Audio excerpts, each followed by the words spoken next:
Bonjour à tous. Dans cette vidéo, nous allons nous intéresser à la fonction de densité de probabilité de variables aléatoires à n dimensions. Donc c'est vraiment basé sur le cours précédent, et donc si vous ne l'avez pas regardé, je vous invite à aller le voir, parce que là ce qu'on va faire c'est une analogie par rapport à ce qu'on a trouvé pour une dimension.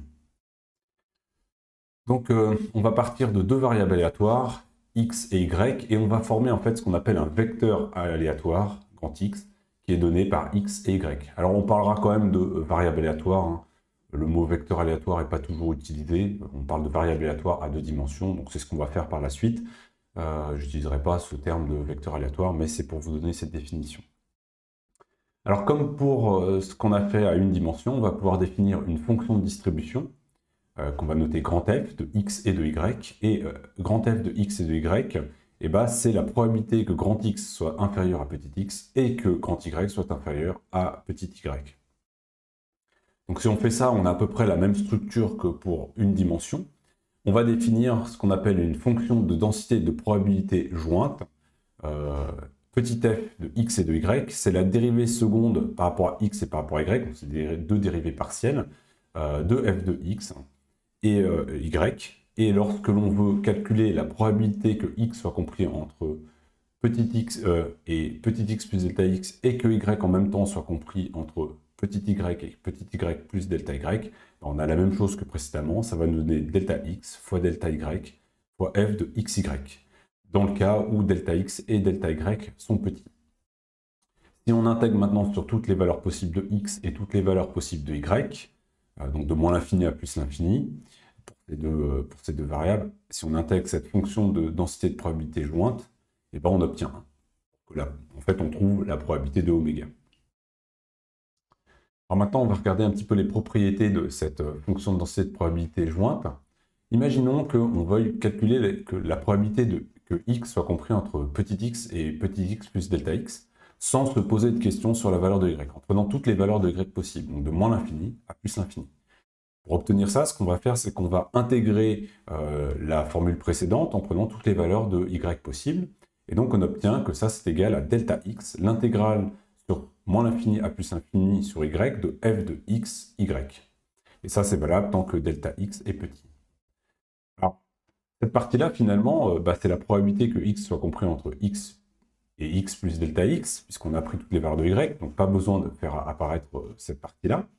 De l'autre côté, une fois qu'on a intégré, on n'a plus de y. Donc on a une fonction que je peux noter f0 qui dépend que de x, avec en posant que f0 de x, c'est cette intégrale de f de xy dy.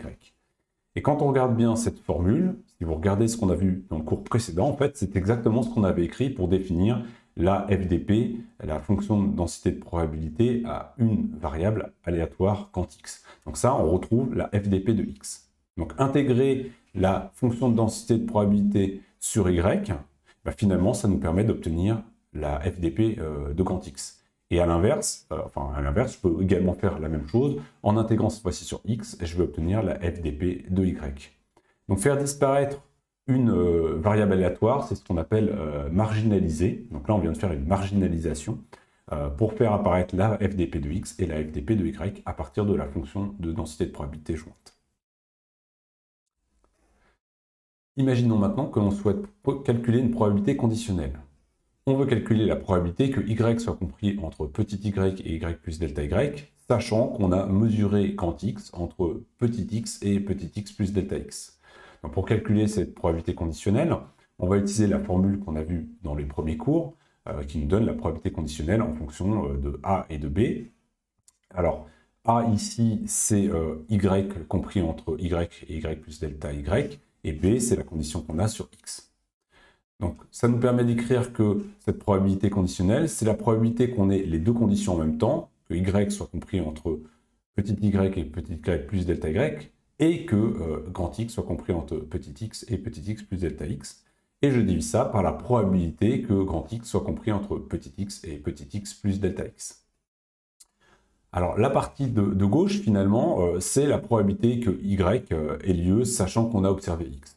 C'est comme ça qu'on peut le noter. De l'autre côté, on peut utiliser exactement ce qu'on a présenté précédemment, ce qu'on a obtenu précédemment. La probabilité du dessus, elle s'obtient avec la FDP jointe, en multipliant cette FDP jointe par delta x, delta y. qu'on a vu précédemment. Et la probabilité que x soit compris entre x et x plus delta x, bah, c'est ce qu'on a montré juste avant. On l'obtient en prenant le delta x fois la FDP de la variable quant x. Le F0 de la variable quant x. Donc si on fait ça, on peut simplifier par x tout simplement, et on obtient quelque chose d'assez simple. La probabilité de y sachant x, c'est le rapport entre la FDP jointe, divisée par la FDP de la variable x fois delta y. Donc on va donner une nouvelle définition, on va noter ce qu'on appelle la FDP conditionnelle, f de y sachant x, et c'est tout simplement ce rapport-là, f de xy divisé par f0 de x. Et puis on pourrait faire la même chose pour la FDP conditionnelle de x sachant y, en inversant ici, en prenant la FDP de quant y. Alors, dans les faits, ce n'est pas forcément très facile à calculer, cette densité de probabilité conditionnelle. Elle peut même être assez complexe à calculer. Il faut quand même calculer ces deux, la FDP jointe et la FDP de x. Mais il y a un cas qui va être assez particulier. C'est le cas où grand X et grand Y vont être deux variables indépendantes. Donc dans ce cas-là, on sait que finalement la probabilité de Y sachant X ne dépend pas de X. Le fait de connaître X n'apporte rien sur la connaissance de Y. Et ça, la conséquence, c'est que la densité de probabilité conditionnelle f de Y sachant X ne dépend pas de X. Donc on pourrait pouvoir l'écrire comme une fonction G de Y. Alors, on va regarder un peu ce que ça implique, mais la première chose qu'on peut faire, c'est reprendre cette formule, et donc on va pouvoir montrer que la fonction de densité de probabilité jointe, f de xy, si on a cette égalité, on a qu'elle est égale à f0 de x fois g de y. On peut donc intégrer sur toutes les valeurs possibles de x, cette FDP jointe. J'intègre des deux côtés, ce côté de l'équation et de ce côté-là. Cette intégration, ça me donne ce qu'on a appelé ensemble la fonction de densité de probabilité de y, puisque j'ai intégré sur toutes les valeurs possibles de x, c'est le f1 de y. Et de ce côté-là, on se retrouve avec quelque chose d'assez simple, puisqu'on intègre sur x, donc ça c'est une constante pour l'intégration, et on se retrouve ici avec une intégrale de f0 de x dx, donc on intègre toute la FDP de x sur toutes les valeurs de x, et donc ça vaut 1. Et donc, ce qu'on montre, finalement, c'est que g de y doit être égal à f1 de y, c'est-à-dire que la fonction g de y, c'est la FDP de y. Alors, la conséquence, c'est que finalement, si je remplace g de y par f1 de y, on s'aperçoit que la fonction de densité de probabilité jointe, ça va être le produit entre les deux fonctions de probabilité, donc la fonction de probabilité de x fois la fonction de probabilité de y. Et donc, ça rend les choses très simples. La FDP jointe est le produit des FDP. Ça donne quelque chose de très simple, mais ça, c'est valable que dans le cas où X et Y sont indépendantes.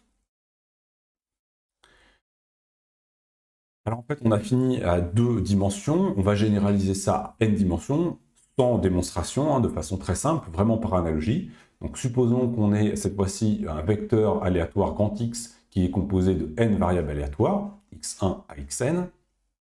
On va pouvoir définir une fonction de densité de probabilité jointe, petit f de x1 jusqu'à xn, et de telle façon que la probabilité, si on veut calculer une probabilité, que x1 soit compris entre petit x1 et petit x1 plus delta x1, on fait ça sur tous les x, donc on fait ça également sur xn, grand xn compris entre xn et xn plus delta xn, et on veut que cette probabilité soit donnée par delta x1 fois delta x2 fois jusqu'à delta xn de cette fonction f de x1 jusqu'à xn. Donc ça, c'est ce qu'on appelle la fonction de probabilité jointe, et cette équation sera valable si les delta x, tous les delta x sont petits, on les fait tendre donc vers 0. Alors si je veux connaître la FDP de x1, je vais faire une marginalisation, et donc je vais intégrer sur toutes les autres variables. Donc je vais intégrer sur x2 jusqu'à xn ma FDP jointe, et je vais comme ça pouvoir calculer ma fonction de densité de probabilité de x1. Et on peut faire ça naturellement sur toutes les variables aléatoires x1 jusqu'à quand xn. Voilà, on va s'arrêter à ça. Donc ça, on va s'en servir dans le futur. C'est une façon de décrire donc une des mesures physiques. Hein. On va se servir de ces variables aléatoires pour décrire des mesures physiques. On verra dans la prochaine vidéo qu'on peut décrire ces variables aléatoires grâce à une autre donnée. On appelle ça les moments. Et donc, on va parler de ça dans la prochaine vidéo.